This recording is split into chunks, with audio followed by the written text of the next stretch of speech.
नमस्कार विद्यार्थियों। मैं हूं मनीष शर्मा। आज से एक शुरुआत करने जा रहा हूं। जैसा कि मैंने आपको पहले भी अवगत करा दिया है, आगे फिर अवगत करवा रहा हूं कि जो आपके क्लास सेवन्थ है उसमें जो सामाजिक वाला जो पोर्शन है, उस सामाजिक वाले अध्याय के अंदर, उन सामाजिक वाले भाग के अंदर आपकी जो बुक्स है, पहले माध्यमिक माध्यमिक शिक्षा बोर्ड की जो किताब थी वो एक ही किताब आया करती थी। उस एक किताब के अंदर ही भूगोल वाले चैप्टर होते थे, इतिहास वाले चैप्टर होते थे और पॉलिटिकल साइंस के चैप्टर हुआ करते थे। लेकिन अब ऐसा नहीं है। अब इसके पैटर्न को बदल दिया गया है। कहने का मतलब यहाँ ये है कि अब आपके सामाजिक की 4 किताबें आएगी, जिसमें एक किताब होगी आपकी भूगोल की, एक किताब होगी आपके सामाज एक किताब भूगोल की होगी, एक किताब आपके राजनीति विज्ञान की होगी और एक किताब आपके इतिहास की होगी। तो उन किताबों में से एक किताब भूगोल की मैं शुरू करने जा रहा हूँ। उस भूगोल की किताब का क्लास सेवन्थ में पहला जो अध्याय है वो है पर्यावरण। देखिए विद्यार्थियों, वैसे तो किताब के अंदर बहुत कुछ लिखा हुआ है, ऐसी बात भी नहीं है। लेकिन जो एनसीईआरटी का सिलेबस है, उस सिलेबस के अनुसार हम बात करें तो मैंने आपके लिए उस बुक्स के अंदर से main topic, main points note किए हैं और आपको समझाने का प्रयास करूँगा। देखिए विद्यार्थियों, एक बात और ध्यान रखें आप, मैं आपके लिए जितनी मेहनत कर रहा हूँ उतनी मेहनत ही आप करें। इन पॉइंटों को आप कॉपी में लिखें अध्यायवार और इनको लिख कर याद करने का प्रयास करें। वैसे तो सब जानते हैं, नॉर्मल टॉपिक है पर्यावरण, आपके साइंस में भी आता है। देखिए पहले आप ये जान लें कि जो चैप्टर का नाम है पर्यावरण, ये होता क्या है। वैसे हम आम भाषा में कहते हैं कि हमारे चारों ओर का वातावरण क्या कहलाता है, पर्यावरण कहलाता है। लेकिन मैंने इसकी जो सही परिभाषा है वो लिखी है आपके सामने कि पर्यावरण होता क्या है। किसी भी जीवित प्राणी के चारों तरफ पाए जाने वाले लोगों, जीव जंतुओं तथा प्रकृति को पर्यावरण कहते हैं। कहने का मतलब ये हुआ, जो प्रकृति है उसी को हम क्या कहते हैं, मतलब प्रकृति में रहने वाले जीव जंतु आ गए, मनुष्य आ गए, वो सब क्या कहलाते हैं, पर्यावरण कहलाते हैं। अब पर्यावरण के जो घटक है वो विद्यार्थी वो कितने हैं, 3 हैं। पहला तो प्राकृतिक पर्यावरण है, दूसरा मनुष्य है और तीसरा जो है वो है मानव निर्मित वस्तुएं। कहने का मतलब ये है कि एक तो प्राकृतिक मतलब अपने आप जो बनी है, एक हो गया आपका मनुष्य, एक हो गया आपके मानव निर्मित वस्तुएं जो मानव के द्वारा बनाई गई है, मतलब मानव ने बनाई है। अब देखिए प्राकृतिक पर्यावरण, इस प्राकृतिक पर्यावरण को ही हम फिर कितने भागों में बांट रहे हैं, 4 भागों में। कौन कौन से भाग है, स्थलमंडल, जलमंडल, वायुमंडल और जैवमंडल। तो पहले तो हम ये जान लें कि प्राकृतिक पर्यावरण होता क्या है।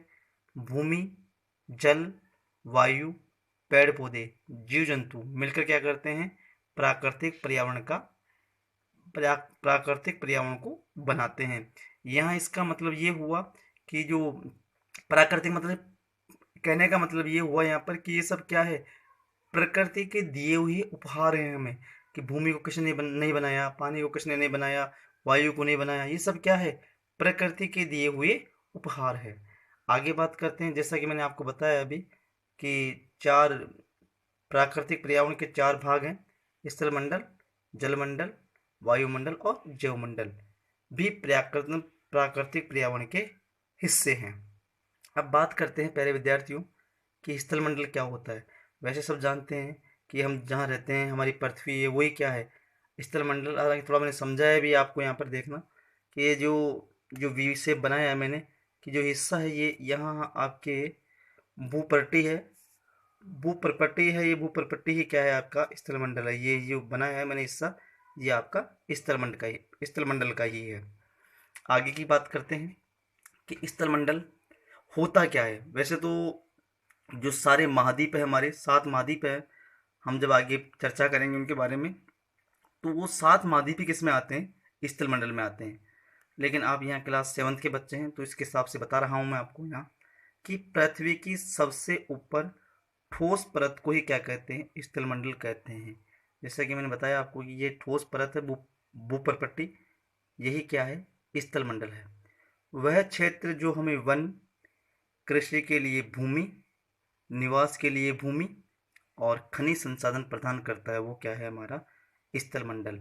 देखिए वह क्षेत्र हमें जो वन, जहाँ से हमें वन की प्राप्त में लकड़ी वगैरह प्राप्त होती है, कृषि करते हैं, कृषि के लिए भूमि, निवास मतलब जहाँ हम रहते हैं, है ना, और खनिज संसाधन, खनिज जैसे कि तांबा है, लोहा है, इनके बारे में हमें जानकारी मिलती है, उसे हम क्या कहते हैं स्थल मंडल। जैसे आपको मैंने लिखा भी यहाँ पर, जैसे ये आपकी पृथ्वी स्थल मंडल हो गया, ये छोटा सा पेड़ बना दिया मैंने, ये भी एक पेड़ बना दिया, तो आपको पता लगेगा जैसे पेड़ पौधे हो गए, है ना। अब बात करते हैं हम जलमंडल को लेकर।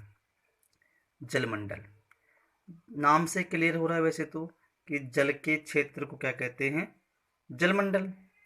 जैसे कि नदी हो गई, तालाब हो गई, झील हो गई, सागर हो गया, महासागर हो गया, आदि से मिलकर क्या बनता है, जलमंडल का निर्माण होता है। कहने का मतलब यहाँ ये हुआ कि जितने भी जो पानी के स्रोत हैं, जैसे कि नदी, तालाब, झील, सागर, महासागर, महासागर कितने हैं, 4, तो मिलकर जलमंडल का निर्माण करते हैं। और ये सभी क्या है, प्राणियों के लिए आवश्यक है। ये क्या, जल, जो जल है, जो जल है वो सभी के लिए आवश्यक है। जो जल है वो सभी के लिए आवश्यक, क्यों, कहा भी तो गया है कि जल ही जीवन का आधार है, जल ही जीवन का आधार है, जल के बिना मनुष्य जीवित नहीं रह सकता है, तो जल तो हमें सबको चाहिए। विद्यार्थियों तीसरा पॉइंट है अपना वायुमंडल, कि पृथ्वी के चारों तरफ पाए जाने वाले वायु की पतली परत को क्या कहते हैं, वायुमंडल।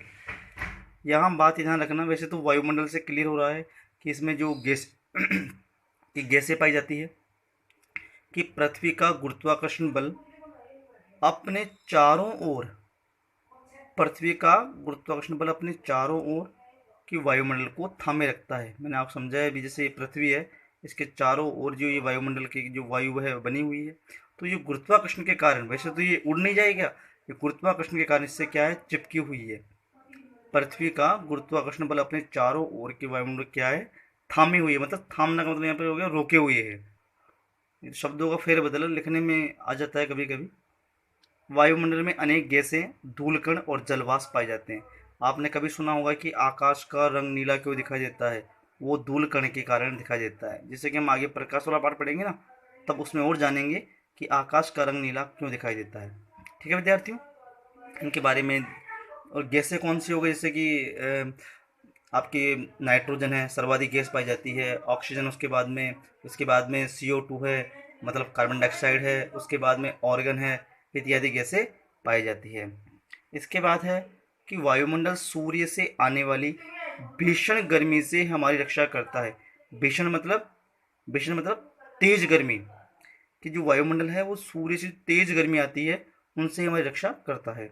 और वायुमंडल में बदलाव से मौसम और जलवायु में क्या होता है, परिवर्तन होता है। अब यहाँ मौसम क्या है, जलवायु क्या है, जब इसके बारे में हम पढ़ेंगे।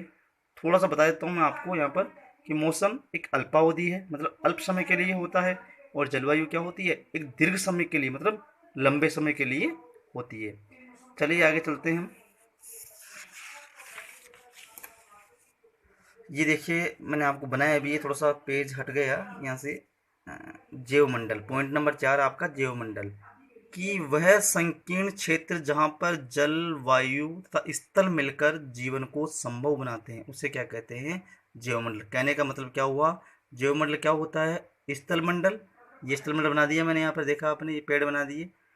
जैवमंडल, ओ सॉरी जलमंडल, ये पानी पानी बना दिया, इसके ऊपर वायुमंडल, ये गैस बना दी।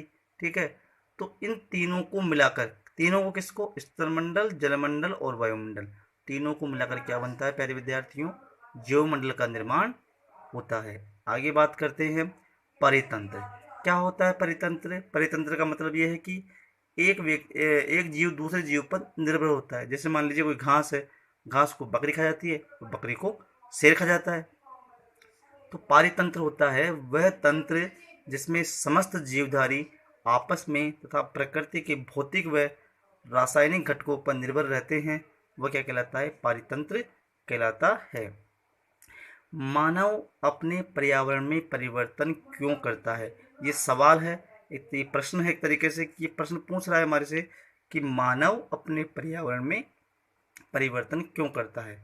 सीधी सी बात है, अपनी आवश्यकताओं की पूर्ति के लिए। देखिए, एक व्यक्ति है, वो पर्यावरण पर्यावरण पता ही है आपको क्या होता है, उसमें परिवर्तन क्यों करता है? अपनी आवश्यकताओं की पूर्ति के लिए।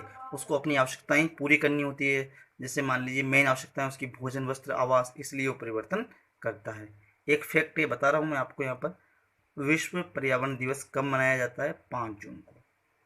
और आपकी किताब जो एनसीईआरटी, इसमें 2 एग्जाम्पल दिए हुए हैं कि मानव निर्मित उदाहरण बताइए, तो आपको पता है घर, विद्यालय, चिड़ियाघर, फिश टैंक, आपने देखा होगा ना, मछलियाँ रहती है पानी के अंदर।